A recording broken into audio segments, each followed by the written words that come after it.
Well, good morning and good afternoon to all those today. Hello, everybody, and welcome to today's live webinar, Precast Concrete Storm Shelters. I am Rob Walrath, and I'm the Pre-Construction Manager at Gage Brothers Concrete Products in Sioux Falls, South Dakota, and the current Chairman of PCI Midwest, which is one of the sponsors of today's Sustainable Structures webinar series. The Sustainable Structures webinar series was developed cooperatively by Cast in Place and Precast Concrete Associations from the Midwest region of the United States, including Iowa, Kansas, Minnesota, Missouri, Nebraska, North and South Dakota, and Wisconsin. The goal of this effort is to bring a greater awareness of sustainable and resilient nature of concrete building systems to the design, construction, and development communities via quality continuing education programs. Today's presentation is the final webinar in the series of 5. As of this morning, nearly 1,500 people have registered to attend this webinar series. And we have over close to 300 today, so that's great. I appreciate everybody's attendance. So now that this webinar series is about over after today's event, so what's next? I invite you to reach out to tell us what you thought. Tell us what you'd like to see. Would you like to see another series? And if so, when? What topics are you interested in learning more about? We'd love to hear from you. When you log out of today's webinar, a short survey will pop up in your web browser, and we would appreciate if you take a minute to complete and provide feedback that will help us plan future events. Before I turn things over to our presenter, Paul Todd, I'd like to offer a few tips to make your participation in today's webinar a bit easier. You will have the opportunity to submit questions to today's presenter by typing your questions in the questions pane of the GoToWebinar panel that's located in the upper right-hand corner of your screen. You can submit your questions at any time during the presentation. I'll collect these and I'll address them during the QA session at the end of the presentation. So don't think I forgot you. I'm just collecting those and wait till the end. You can download a PDF of the presentation via the handout section, also located on that attendee pane. A copy of the handout and a recording of the presentation will also be posted to the webinar archives on the PCI Midwest and the Minnesota Concrete Council websites after the presentation. Attendees who have fully participated in today's webinar will be issued a certificate of attendance for 1 professional development hour or 1 AIA learning unit with HSW credits. A link to the certificate will be emailed to you within 10 business days. If you provided your AIA number when you registered, your attendance will be reported to AIA electronically. The course description and learning objectives were listed in the registration process, so I won't bore you and take the time to read them now. I'm sure Paul will cover every one of these learning objectives and then some. Remember, we'll answer questions at the end of the presentation. I'd like now to welcome and introduce our presenter, Paul Todd. He holds a Bachelor of Science in Architectural Studies and Master of Architecture degrees from the University of Illinois. He has 36 years of experience in residential, governmental, and commercial projects involving both new construction and rehab of historic structures, including over 4 million square feet of total precast concrete structure, the first LEED certified office building in Colorado, and the first total precast LEED certified structure in the country. He is a licensed architect and a LEED accredited professional. Paul, thank you so much for helping us out today, and I'm going to turn the floor over to you. Thanks, Paul. Thank you, Rob, and thanks to all the Sustainability Series workshop sponsors for inviting me to speak at this event, and thanks to all the attendees. I know you guys have busy schedules, so I appreciate you taking time out to learn a little bit more about storm shelter design. So today we're going to start with a quick review of some historical events, disaster events. I'll go over regulations, including terminology and some available financing, explain some of the precast advantages and design flexibility, which could influence your choice to use precast concrete. Then we'll go into a very brief discussion about aesthetic treatments, and then I'll reserve about 5 to 10 minutes at the very end for a question and answer period.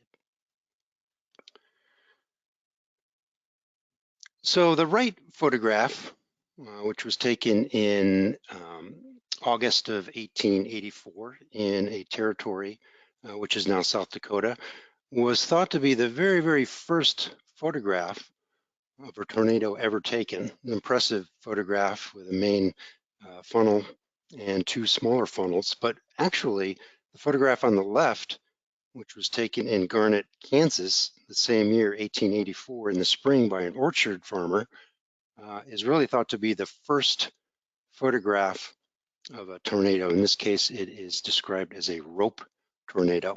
So as you can imagine, this particular orchard grower had a hobby, a photographic hobby, was managed to get his tripod out and get his equipment set up and managed to take this picture. Was actually quite remarkable. This is another event in Great Bend, Kansas in November of 1915. Most of the debris landed 80 miles from town. Legend has it that a sack of flour was found 110 miles away, and a canceled check from the Great Bend Bank traveled 305 miles and landed in Nebraska. This is a more recent contemporary example of an event in Chapman, Kansas, happened in 2008. A half-mile wide tornado came through the central business district in Chapman. Most of the downtown area was obliterated. 3/4 of the homes suffered major damage. 60 of the homes were completely destroyed. 200 people were displaced. Miraculously, only one person lost their lives in this event. This is some photographs of a twin tornado event in Pilger, Nebraska in 2014. It was a supercell thunderstorm, produced about 5 tornadoes in full, 4 of which were rated as violent on a rating system called the Enhanced Fujita Scale. There were 2 fatalities, multiple injuries, and millions of dollars in damage. And we'll visit a project, 2 projects actually, that focused on rebuilding the devastation in Pilger later on in the presentation. So this is some of the aftermath from the Pilger event. The Savage House was completely lifted off its foundations. You can see down here in the lower right-hand corner circled, and rotated 180 degrees and set back down. The Wisner Pilger Middle School was completely destroyed.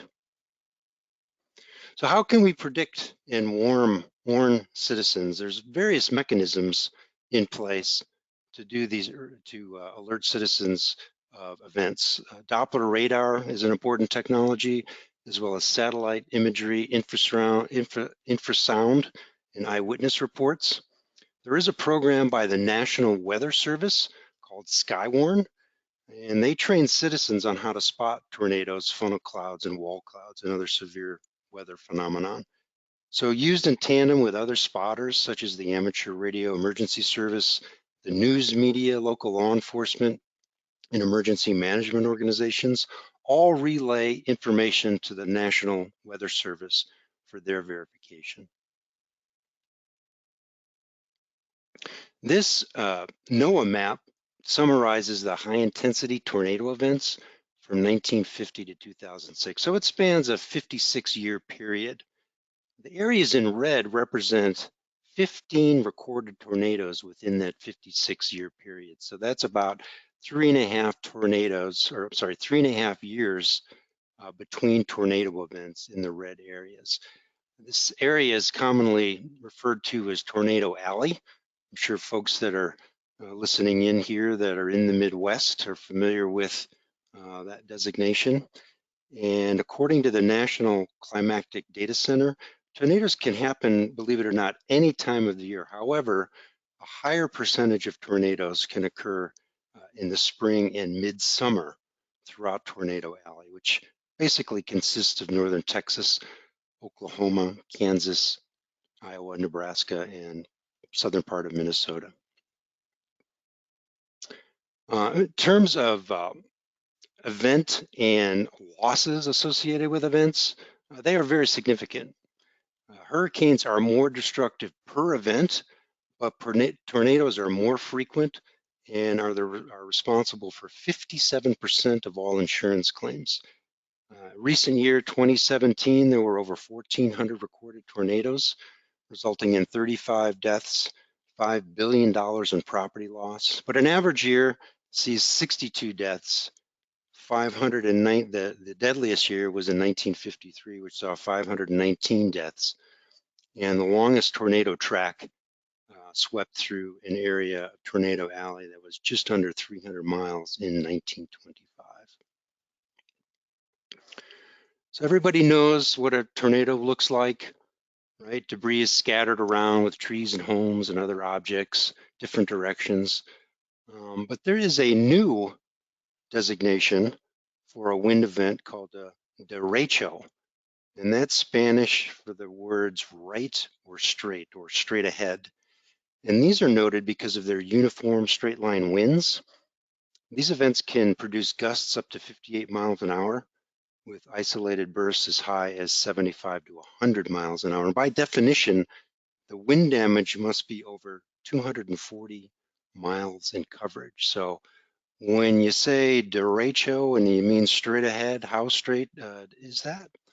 Well, here's a map of an event that happened last year in August in Iowa, and it went straight down Highway 30.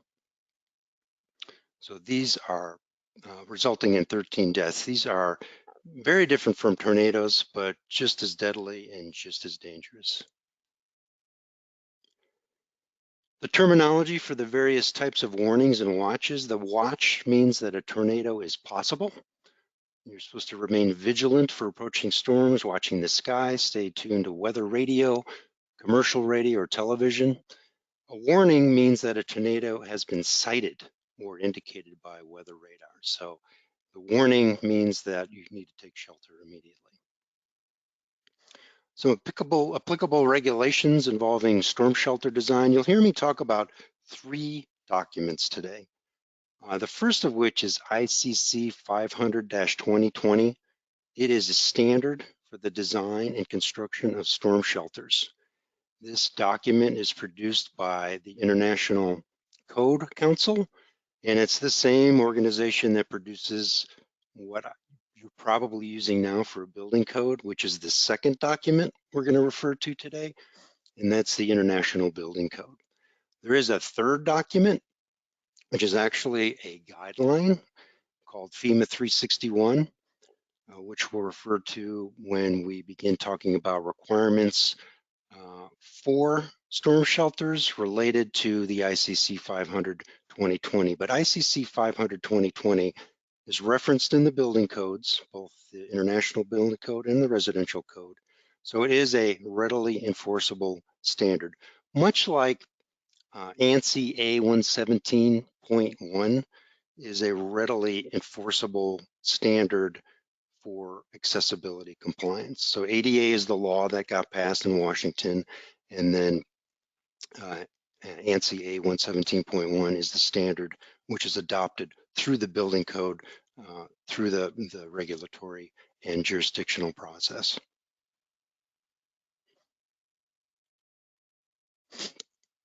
So IBC 2018 section 423 references ICC as that technical standard, and it identifies communities located in a 250 mile per hour wind zone. Those communities must construct storm shelters in new schools, emergency call centers and operation centers, fire stations, ambulance facilities, and police stations. So these are the essential services type building occupancies that are identified. These occupancies must accommodate, or the shelters rather, must accommodate the entire occupant load of the building. And in addition to the above referenced building types, some Group E occupancies also need to have storm shelter capabilities for building occupants. And many of you probably aren't familiar with the Group E, but it includes daycare facilities and places of worship with occupant loads over 50. So those are also required to conform with ICC 500. Now the 250 mile an hour wind map is shown here, and it is this dark gray area. So coincidentally, it overlays the Tornado Alley area of the United States. And those are the areas where ICC requires storm shelters for those specific building occupancy types. In addition, the International Building Code has some shelter requirements that are not contained in the ICC document, and those involve peer review by an independent structural engineer, as well as special inspections of the shelter required on all structural components and connections. IBC requires that openings be protected against missile impacts. Mechanical, electrical penetrations must also have impact protection. The area that's designated for the storm shelter needs to have a dedicated ventilation system, and that system needs to remain operational for 2 hours in the event of a power outage. Emergency lighting also must be operational for at least 2 hours after the outage. Below-grade walls must resist hydrostatic groundwater load. I mean, this is a load that's typically associated with hurricanes where you have storm surge coming in. However, if the shelter is near a large body of water, a lake, a river that's prone to flooding, the shelter walls still need to be designed to withstand separate flood events. So it doesn't do the shelter much good if it's there ready to provide protection in the event of a tornado, if it is collapsed during a flood event. Basement shelters must also support the load of a collapsed structure above. So in the event there's a progressive collapse, that basement shelter ceiling or lid or floor assembly needs to be robust enough to prevent the entire structure from collapsing into the shelter area. And of course, it needs to be fully handicapped accessible. The third document is a FEMA P361. It's a safe rooms for tornadoes and hurricanes guidance document. It was originally published in 2015. It also refers to the ICC 500 as a technical standard. And this was produced by FEMA, which is, their mission is to support American citizens and first responders. And unlike ICC 500, these regulations in P361 are for guidance only. They are not code or enforceable in a jurisdiction unless they have been specifically adopted as a standard. But typically, you're going to be using the ICC 500. However, if you're interested in pursuing federal funds, either through FEMA or one of the other grant operations, grant application type programs, you do need to comply with P361. FEMA does recommend a comprehensive risk assessment. So depending on what type of building you have, the type of extreme wind hazard you're trying to protect against, the threat or probability based on historic occurrences, and again, refer you back to that map with the 250-mile-an-hour wind loads, the vulnerability of the building intended for safe room, the population size of the community for which it serves, and any other community-specific consequences that could be the result of an event are all taken into account in this comprehensive risk assessment. Some terminology contained in P361, they refer to storm shelters as safe rooms. So you'll see the terms safe room, tornado shelter, storm shelter, and the various documents, they're all used interchangeably. But in the case of 361, they call it a safe room. So the entry-level safe room is referred to in this document as a single room within a residence that's used as a shelter, and it has a maximum 16-person capacity. Conversely, a community safe room is a large room. It's either inside the building, such as a school, for example, or in a separate building, which provides shelter to a group of people. So that could not only include the folks in that particular building, but also additional capacity for people in the community. Now, our government has recognized the need for storm shelters, and they have developed some financing options to help pay to fortify some areas of buildings, both existing and new buildings, to bring them up to the standards contained in ICC 500. So there is one program called the Hazard Mitigation Grant Program, which provides funding for both private and public projects, new shelters, existing structures, and either residential or community safe rooms. FEMA funds up to 75% of the eligible cost for these types of safe rooms. There's also a pre-disaster mitigation program fund, which provides funding to eligible communities.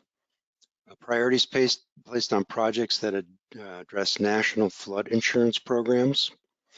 And again, FEMA funds up to 75% of the cost to fortify either existing or new buildings up to $3 million in financing.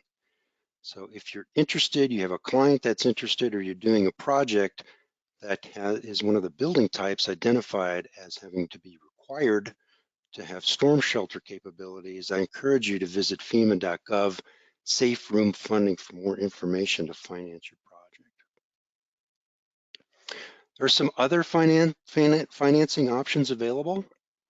There is an SBA disaster loans. There are housing and urban development block grants through HUD that are available. The FHA has several initiatives, and you may find some local city and state organizations which have programs. And one of those state programs is in Nebraska. I'm sorry, Oklahoma. Oklahoma has a safe room rebate program. So it's one of the first in the nations. The program was called Oklahomans Can Survive, and it was intended to help them cover the cost of constructing safe rooms in their own home, and offered a $2,000 rebate for installing a safe room. And the state provides rebates to local citizens. And this was in fact funded from the Hazard Mitigation Grant Program fund. So leaders in the state identified a need for their citizens. They applied for a grant through the HMGP fund. They were awarded $12 million, and then that amount was metered and was managed by the state to reimburse folks in Oklahoma if they wanted to build a safe room. So if you're doing residential work, or perhaps you're even thinking of adding a safe room to your own basement in your personal home, I encourage you to reach out and see if there's any kind of rebate program available in your state to help defer the costs.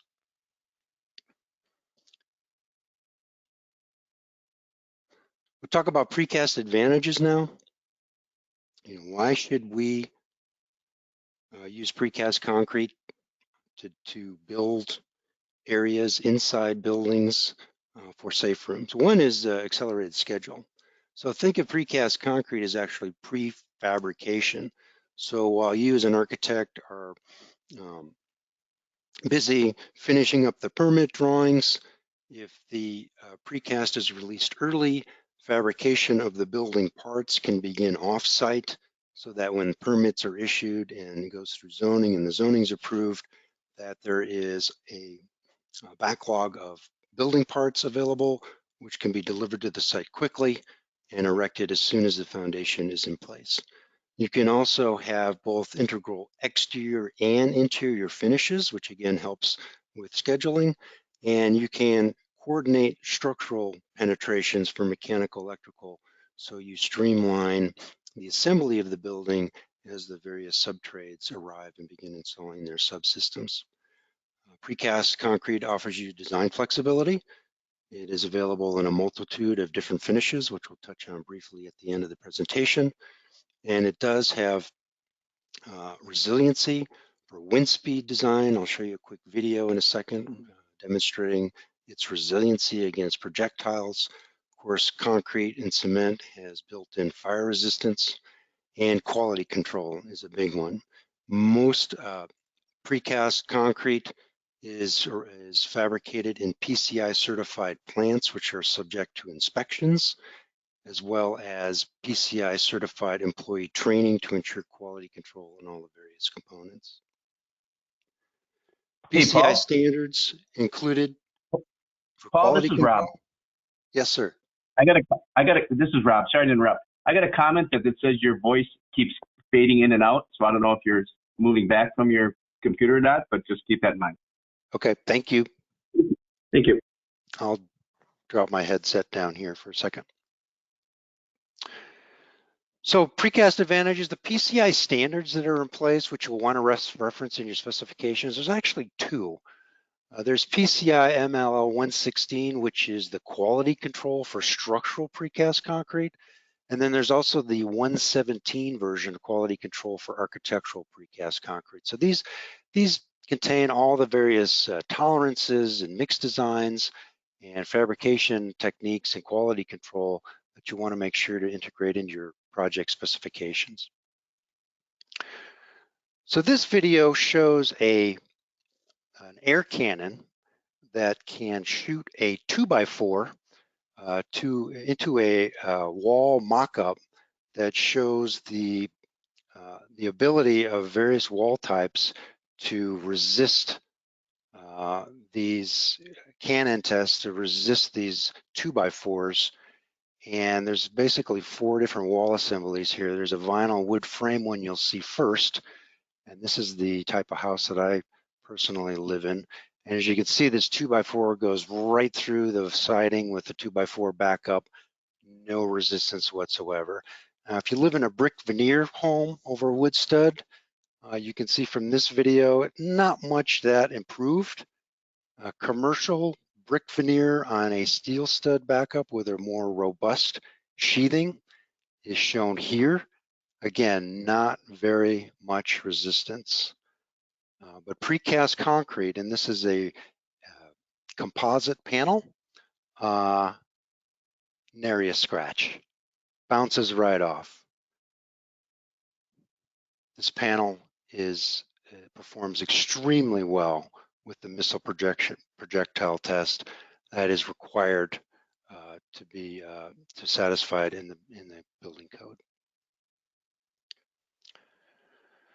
Some of the structural framing components that you might see in a storm shelter or safe room. Item number A is a double T roof.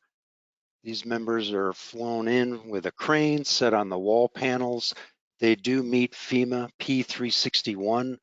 You can manipulate the amount of concrete topping that goes on top of these members to increase the dead load, which would prevent wind uplift in an event situation, and they are capable of long spans. The wall panels B, insulated wall panels, basically these are sandwich panels that have an outside dimension of concrete, an inboard width of insulation, and then another inboard width of concrete finishes. They can be pre-stressed to minimize the amount of strands required and minimize cracking. They can have a variety of exterior finishes. The interior surface may be exposed. It could be trialed to a level 4 finish. The panels are very high consistency,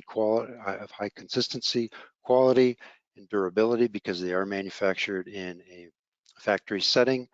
And as you just saw, they are highly resistant to missile impact.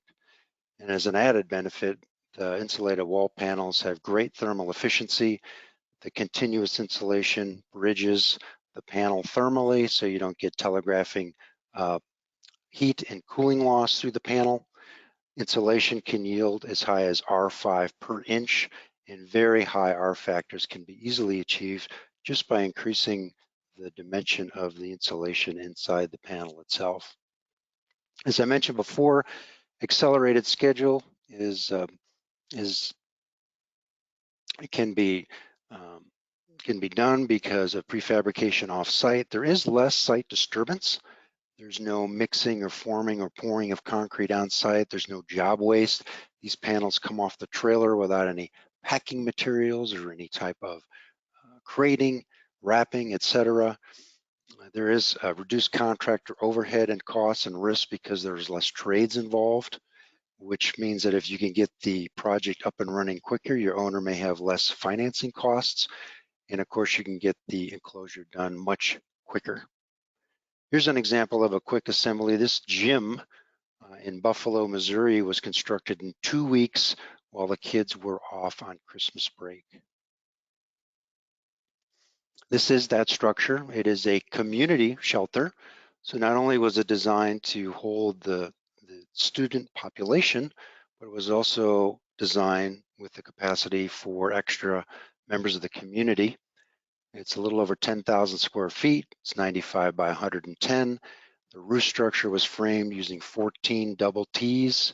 Each one had a 95-foot span.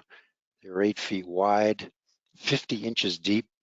They weighed 75 kips each, and they had 28 reinforcing strands per double T. The wall structure, there were a total of 59 wall panels. They were 38 feet high, 8 feet wide. Each panel was 37 kips. There was 12 reinforcement strands per panel. The overall wall thickness was 12 inches, so there was a 4-inch exterior width, a 2-inch insulation of polyisocyanurate, which is an R12, and another 6-inch inboard width for total thickness, again, of 12 inches. The interior finish was just exposed painted concrete, as you can see up here, very durable and appropriate for a gymnasium environment. The roof live load was 100 PSF, but more importantly, the wind velocity design load for this particular community shelter met the 250 mile-an-hour wind load contained in ICC 500. Here's a close-up detail of a composite panel, sometimes referred to as a sandwich panel. So this is a load-bearing architectural wall panel with an exterior finish here of thin brick. And what you can't see behind here in this zone is actually a precast concrete backup. And then here is the 2 inches of polyisocyanurate insulation with a 6-inch inboard width of cast in place concrete. And then this is smooth finish, again, level 4, suitable for painting. And also, one of the added benefits of an insulating wall panel like this, especially if it's designed as a composite panel, it can take roof loads and support that roof load path all the way down to the foundation without the addition of any interior pilasters or columns, which can interrupt planning, floor planning, and reduce the amount of flexibility you have as a designer. These can also be designed with built-in electrical conduits and boxes, so you don't have surface-mounted conduits to worry about. Here's a detail of that panel. The exterior width here, in this case, was faced with brick. It could also just be left exposed, and there's a variety of different finishes that could be treated. You don't necessarily have to do brick. And then you have the outboard width, the insulation, and the inboard width. One of the advantages of a composite sandwich panel, that inboard width of concrete actually acts as a kind of a thermal flywheel, if you will. It absorbs and emits energy from inside the building, conditioned air, whether that's cooling or heating throughout the day, and it's known as a thermal mass cycle effect. And two things are happening here. One is that this is the interior temperature, this is the exterior temperature here throughout the day. So you can see in the morning it heats up and then begins to cool off towards the evening, and then it repeats itself. The interior temperature here is represented by this dotted line, and two things happen. One is there's a dampening, so the edge is cut off of the peak temperature, and the second thing that happens is that there's a time lag. So this entire shift of interior temperature, as you can see, when it begins to shift to the highest temperature, is deferred to later in the day, and then the edge is taking off the extreme temperatures. So both of those allow you to have a lower initial mechanical infrastructure cost, and it also reduces the amount of HVAC short cycling that is typically encountered if you just do a strict prescriptive interpretation of the building code. So in this case, you would do a building modeling operation and study the building as a basically an integral holistic machine, and you would be able to more precisely size the mechanical systems to avoid some early initial higher infrastructure costs for mechanical. Precast has an advantage just because concrete is naturally inherently fire resistant. You would use the building code to determine what fire rating you need. The PCI handbook does have fire ratings, but they are dependent on the concrete density, lightweight versus normal weight, the thickness of the concrete, obviously, and the reinforcement cover. But I can tell you that 2 and 3 hour fire ratings are easily achieved. Precast concrete also has water and mold resistance, so it is an effective moisture barrier. It's not damaged by water exposure. Here in Denver, we have wicked freeze-thaw cycles, and there's been precast in service here for 30 plus years with no evidence of spalling. It holds up extremely well. It's resistant to wind-driven rain. It's mold resistant. There's no organic materials in the assembly. There is a need to maintain the joints between the panels, but the good news is that since the panels are so large, the relative size and length of the joints is much smaller than other building type.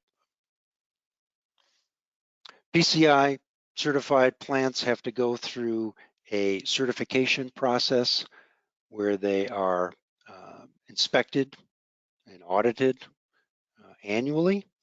They do have to follow a set of standards to ensure that the components they make are meet nationally accepted standards.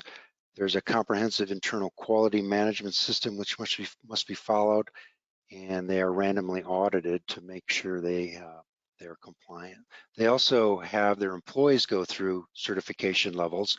There's a 1, 2, and 3 level certification involving 6 month, 1 year, and 2 additional years of experience, which also involves additional training and an exam. And the training programs are really there to maintain quality levels. They also teach the personnel about strand tensioning and elongation, accelerated curing techniques, material control tests, and welding basics, so they're quite robust.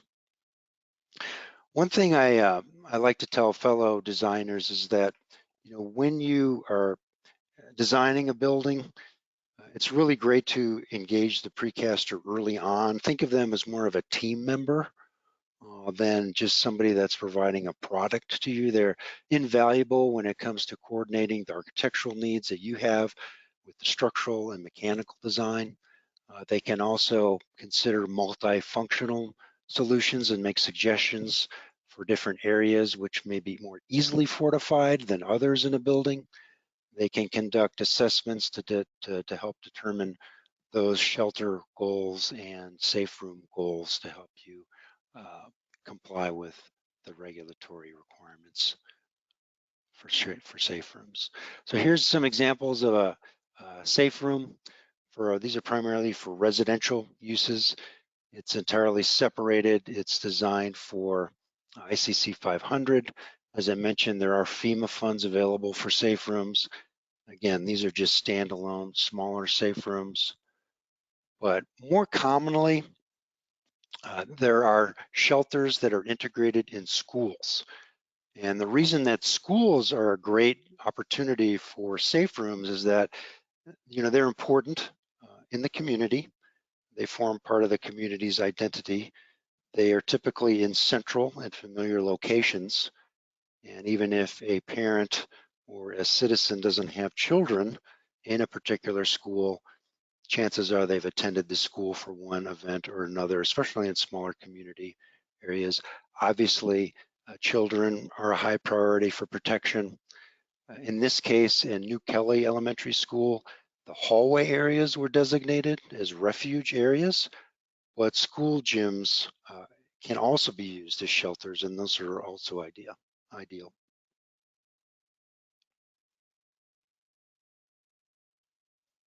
Here are some gymnasium facilities. There's one in Carroll, Iowa here, upper left-hand corner.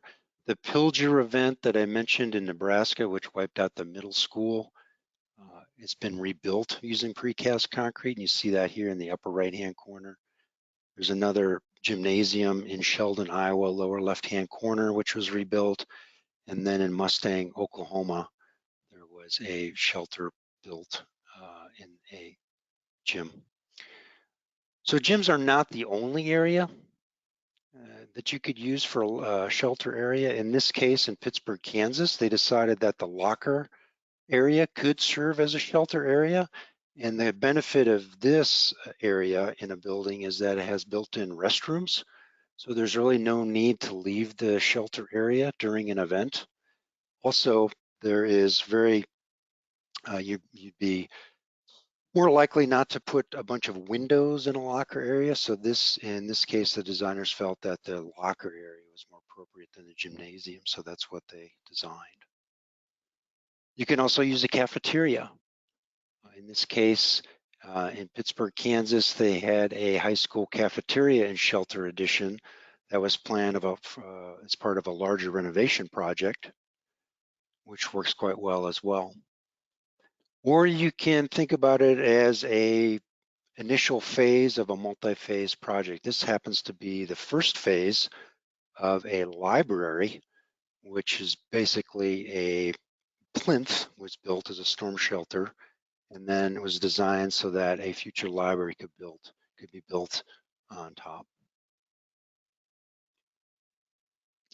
This is a community shelter that was done in Urbandale, Iowa, and I really like this project because it's called Veneti Community Shelter.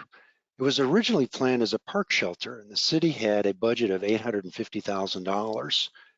And as part of the design process, it was discovered that FEMA funds could be available for this particular project, so a safe room was added. So another 4,500 square feet of program was added, but more importantly, they applied for and received a $1 million HMGP grant. And they built this building using 45 precast wall panels and 180 hollow core roof panels, but it really, hats off to ASK Studio. If there's anybody that works in that firm that's out there attending today, but what a great job. I mean, they brought value to their client. I'm sure the community was elated that they were able to add to the program, and they turned what was originally planned as just a simple park shelter into a community center and more than doubled their available budget. So great job on that. Here's an example of a healthcare facility that was rebuilt after a tornado in 2011 in Joplin, Missouri. It was completely destroyed. They wound up rebuilding this. HKS Architects in Dallas was the architect of record. They wound up rebuilding this for $500 million, 9 stories, 200 beds, 890,000 square feet. And these precast panels were designed to withstand that 250-mile-an-hour impact test. I'm going to wrap up here with a brief discussion about aesthetics. There are other presentations available. In fact, PCI Midwest is going to have one in mid-April, Designing with Architectural Precast Concrete, where I go into much more detail on some of the exterior finishes that are available. But rest assured that no matter what the aesthetic inclination of a designer, whether it's modern, more traditional, there are finishes, colors, materials available for the exterior that will not only meet but exceed any designer's expectations.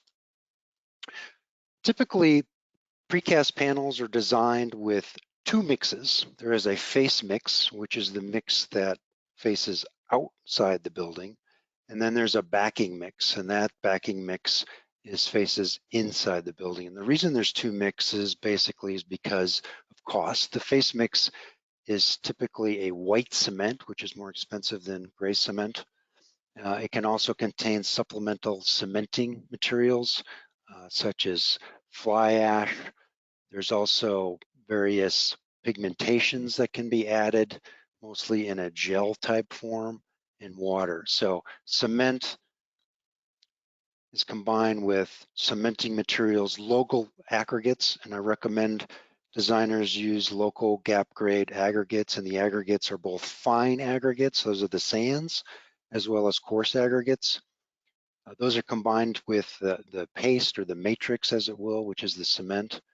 And then any accent materials can be added as well. And these include Could be mica added to the face mix for a little bit of sparkle. Could also be items such as a welding slag, which is kind of a black, shiny grit that can be added to mimic the finish of granite, for example.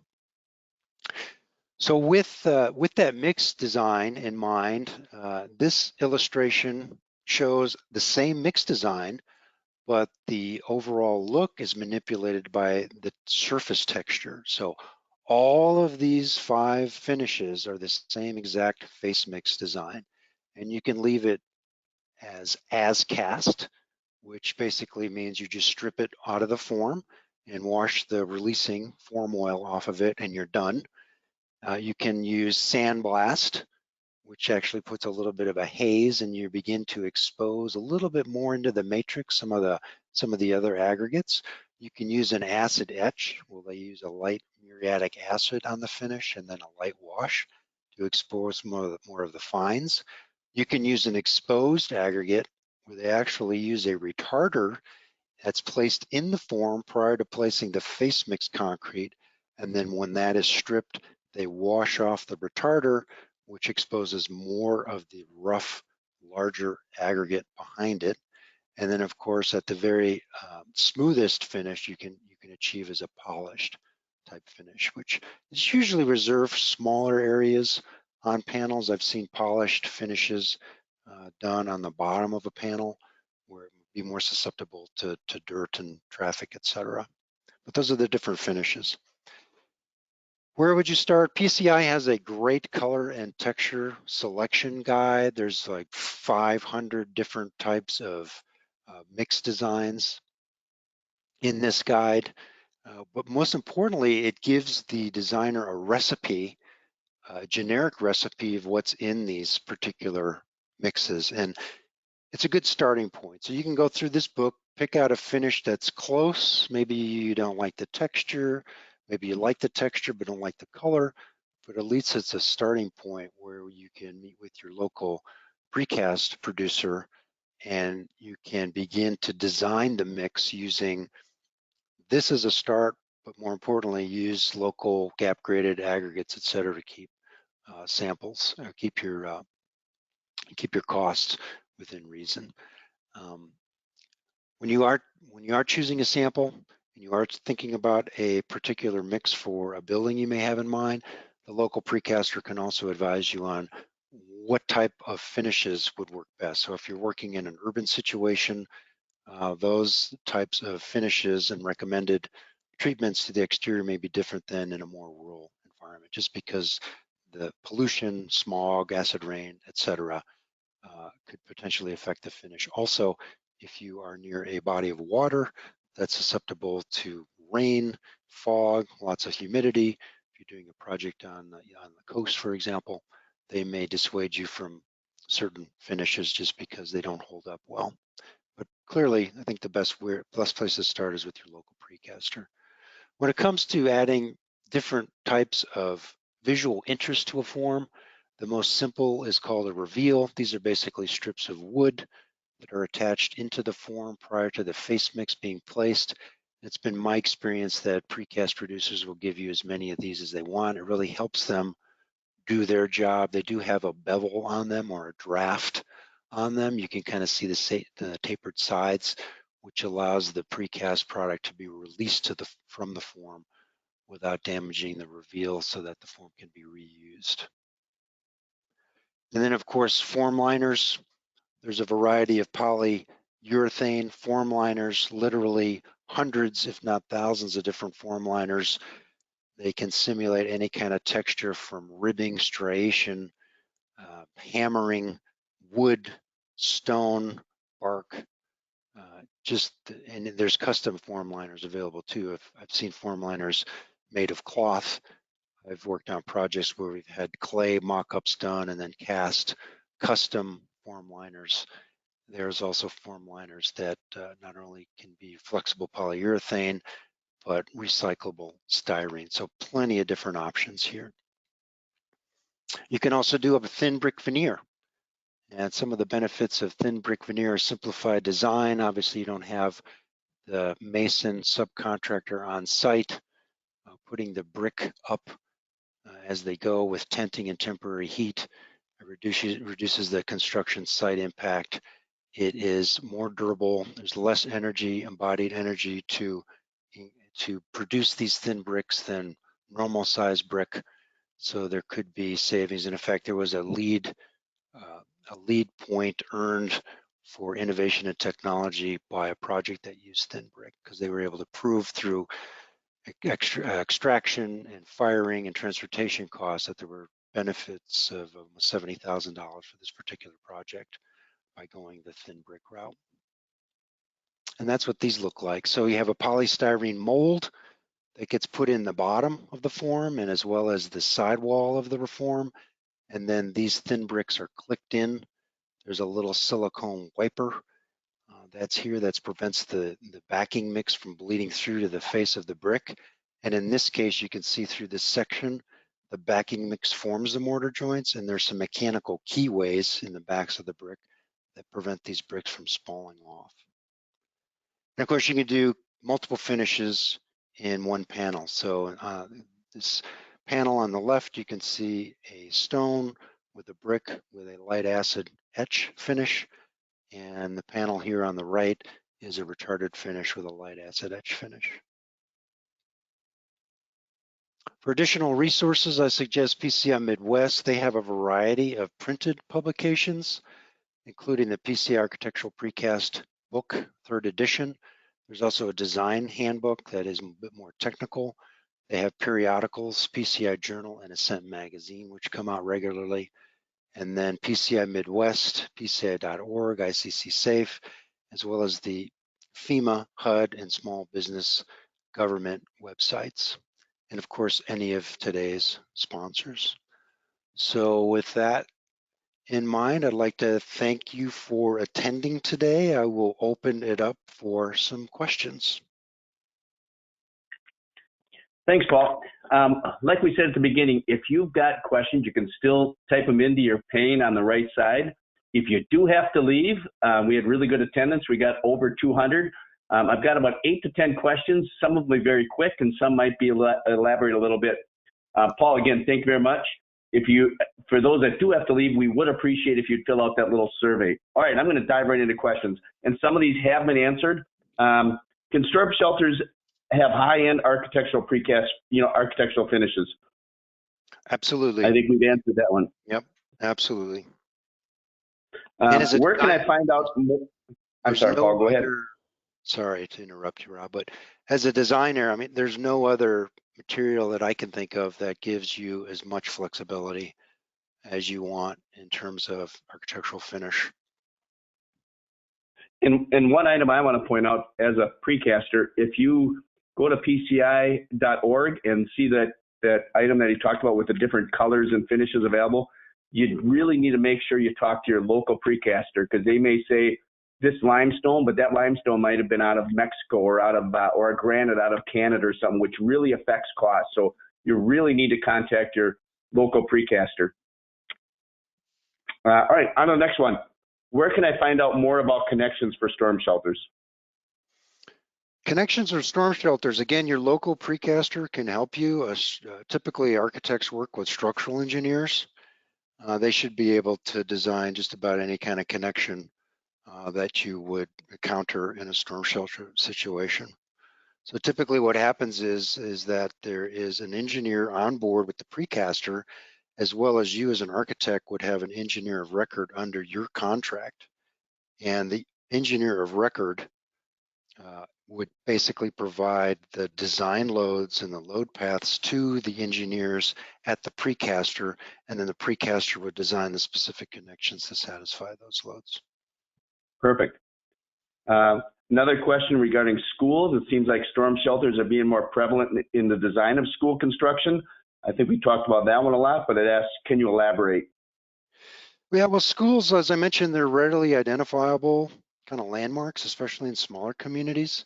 Everybody knows where they are. Obviously, parents of children, live fairly close by, but even other members of the community may go to a civic event at a high school or a middle school. So because they have a variety of different spaces, larger cafeterias, larger gyms, they're just ideal to accommodate extra members of the community. All right, and along those same lines, are community shelters usually used for other purposes other in non-storm events? Like you mentioned, gymnasiums and libraries and locker areas. Any other ideas or areas where they're used, you know, when it's not for a storm? Yeah, well, I mentioned the community center. That was part of that park pavilion that got expanded from a picnic shelter to a community center.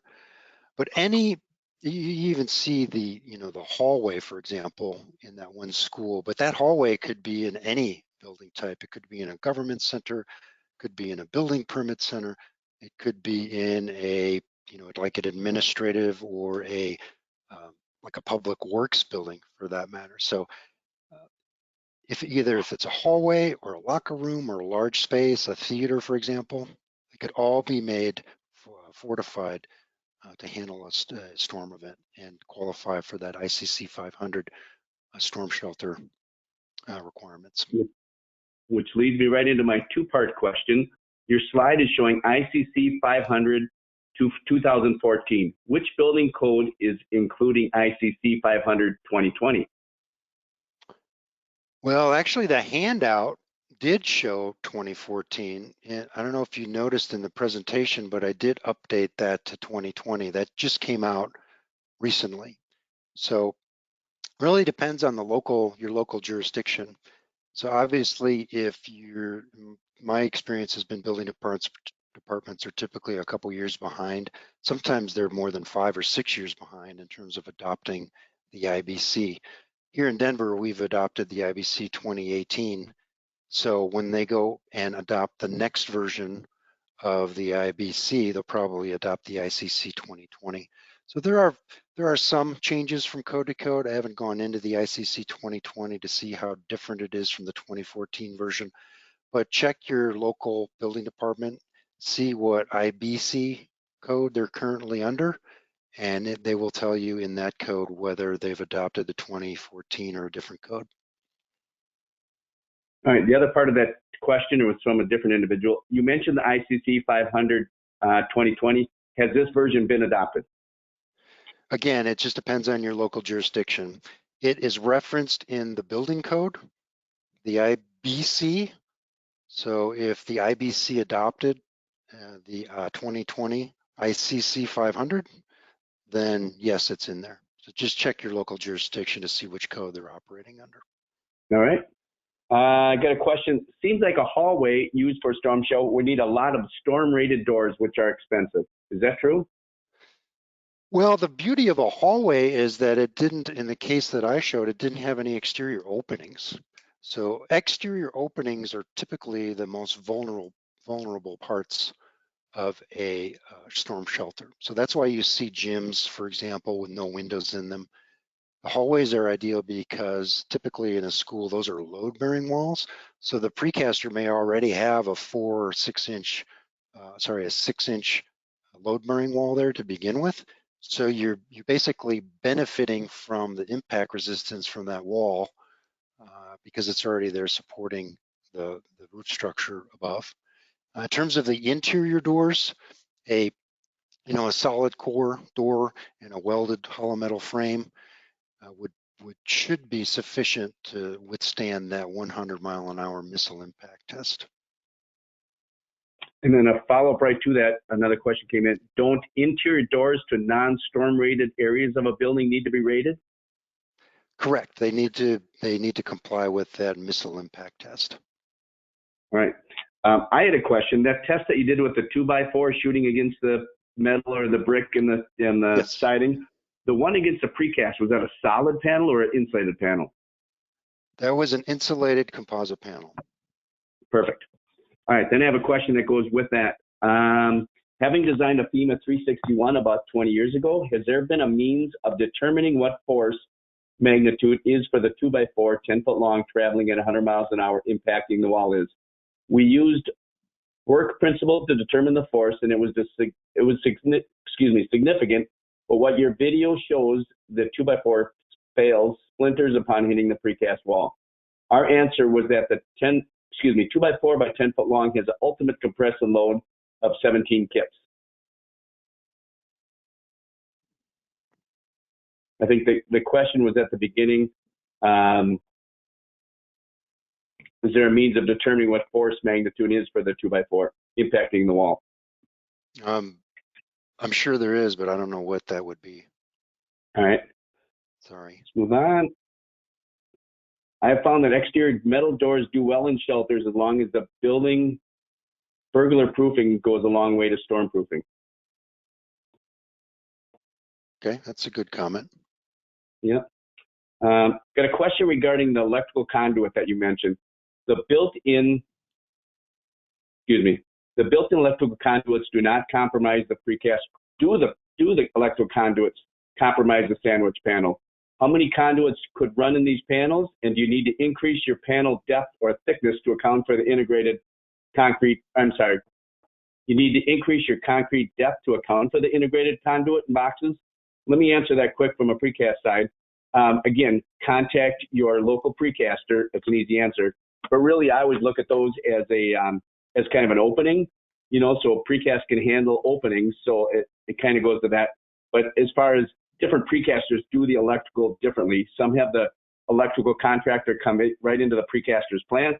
Other precasters will do the installation in their panels with the layout provided to them. Paul, do you have any more comments on that? I would say that if you're gonna, like, for example, if you're interested in introducing a raceway, for example, into a panel where it's a continuous line, basically what you're creating is a weak point along that, and it would be treated much like you would a reveal on the exterior. So yes, I mean, if you are planning multiple conduits that are continuous from one end to the panel to the other, you could potentially create a weak point. So the precaster, as Rob mentioned, can help you determine what increase in the inside width would have to accommodate, you'd have to do to accommodate those electrical components. I got another question regarding, let's see, where did that go?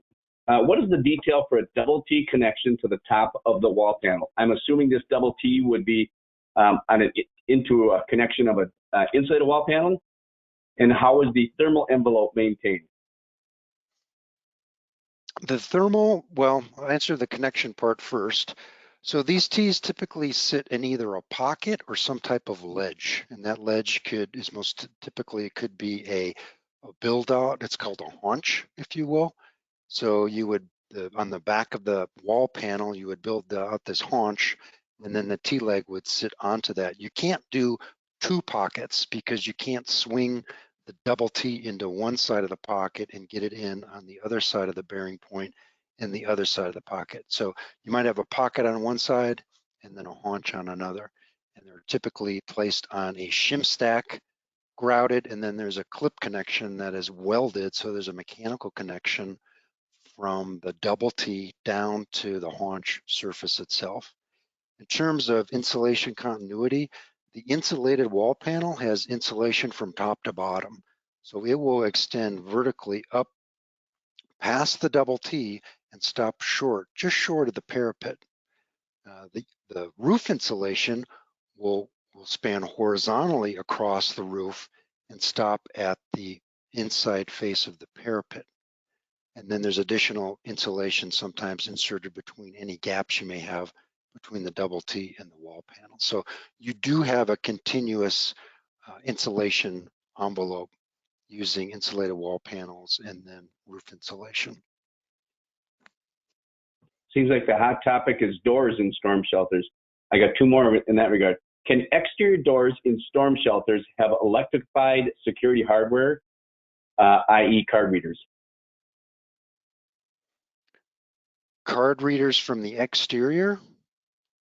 Can exterior doors in storm shelters have electrified security hardware, i.e. card readers? I think if it's a community shelter, it has to be accessible. So you'll have to make accommodations somewhere in the event of an emergency, like say there's a tornado warning, I would imagine that there's people available on site to help citizens find the storm shelter. So to answer your specific question about security, like a card reader to get into a storm shelter, probably not. There's got to be some type of override function which would allow people to come into the shelter. Another comment about doors. Don't interior doors to non-storm rated areas of a building need to be rated?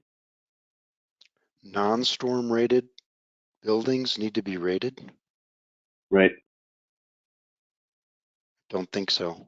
If you're not going to, if those doors are not immediately adjacent to the safe room, then they don't have to have the missile impact rating. Now that may not excuse you from a fire rating or some other type of occupancy separation that you may have in the building, but from a strict safe room perspective, if they're not an enclosure element of the safe room, then no, they're not required to be rated. All right. Next question. In your opinion, does precast thickness need to be thicker when designing for a storm shelter, i.e. gymnasium? So answer that quickly, in your opinion, and then I got a second part to that. That's a great question. And the beauty of precast is the thickness that's required just to hold up the roof and withstand the 250 mile an hour wind load is enough to satisfy the missile launch test, the projectile test. And even if it wasn't designed for a 250 mile an hour wind load, a precast panel that's 4 to 6 inches thick would survive that projectile test intact. So you're getting added benefit from using precast concrete. So that was a lead into my next part of this. So with that being said, why wouldn't designers design and use precast and to be able to take advantage of the FEMA funding for a gymnasium or a storm shelter or whatever with the inherent, properties of precast? Why wouldn't you want to go to your client and say, hey, I can get you another $1 million for your project? All we have to do is comply with ICC 500, and you're going to be able to, in the case of that shelter, almost double the program. I mean, you're going to look like a hero, and you'll wind up with a better project as an architect. All right, we're running out of time, but I think I had one more question.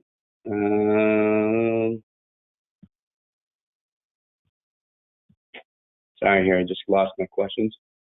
Who is responsible for the special inspection per ICC of the connections after installation?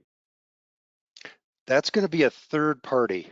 So that would be the peer review begins, when the structural design is complete, and then special inspections are usually handled by a third party, and that's a requirement in the building code. It can't be the engineer of record, can't be the architect. It's got to be somebody brought in by the third party, and those special inspections are noted on the structural engineering drawings, and those costs should be covered by the general contractor.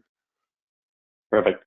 All right, that's all the time we have for today. Again, Paul, Todd, thank you very much for your participation today, and to everybody else for all those great questions and attending today's webinar. Please remember to fill out that short survey that will pop up in your browser when you leave today. A link to your certificate of attendance will be sent via email within 10 business days. On behalf of all the sponsors of the Sustainable Structures webinar series, thank you for joining us today. Stay warm and have a great day. Take care.